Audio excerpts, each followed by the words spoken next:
First up tonight, Portland police officers with the Bureau's rapid response team are resigning from that unit. That's the team responsible for policing riots and protests that take place in the city. But again, now about 50 officers are leaving their positions. The resignations come after one of their own was indicted on a fourth-degree assault charge. Fox 12's Audrey Wheel is getting answers for us on this, diving into why this happened and what it means going forward. Audrey?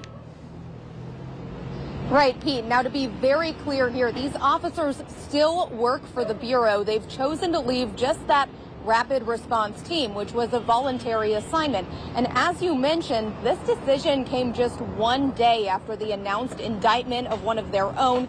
But now Acting Chief Chris Davis says that he thinks that's just one of many factors that led to this decision. He's now working on ways to respond to demonstrations differently. This is the Portland Police Bureau.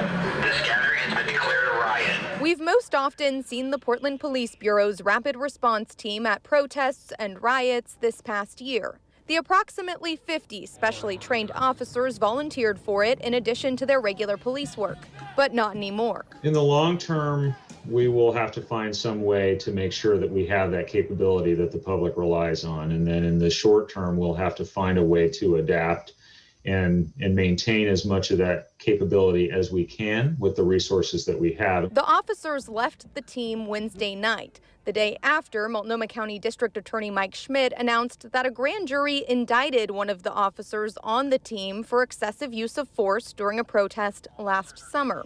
This is cell phone video from that incident.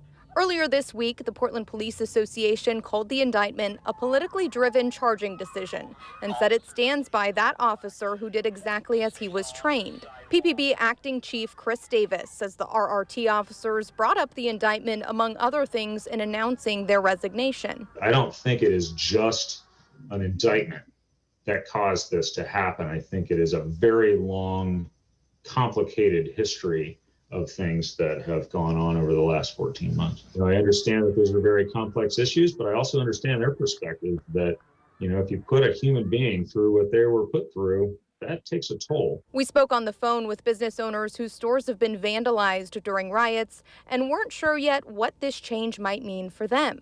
One told me she understands why officers wouldn't want to do this work anymore, but also worries there could be more conflict and damage now. What you are likely to see is similar response, just using a little different approach with on-duty resources as opposed to the the specialized folks coming in kind of taking on that mission. Davis says since RRT officers still work for the Bureau, they can still be directed to respond to riots. The Bureau is looking at adjusting staffing schedules and meeting with other agencies about this. Mayor Ted Wheeler says there will be mobile field forces ready to go and state police troopers will be on standby. And we've asked the Portland Police Association for comment on this and are still waiting to hear. Meanwhile, the DA's office wouldn't answer our specific questions, but sent a statement saying management and staffing of the rapid response team falls within the purview of the leadership of the Portland Police Bureau. I have confidence that the Bureau will continue their mission to maintain public safety. In the meantime, my office will continue to focus on the fair and just prosecution of criminal matters. We cannot expect the community to trust law enforcement if we hold ourselves to a lower standard. Reporting live in downtown Portland, Audrey Wheel, Fox 12 Oregon.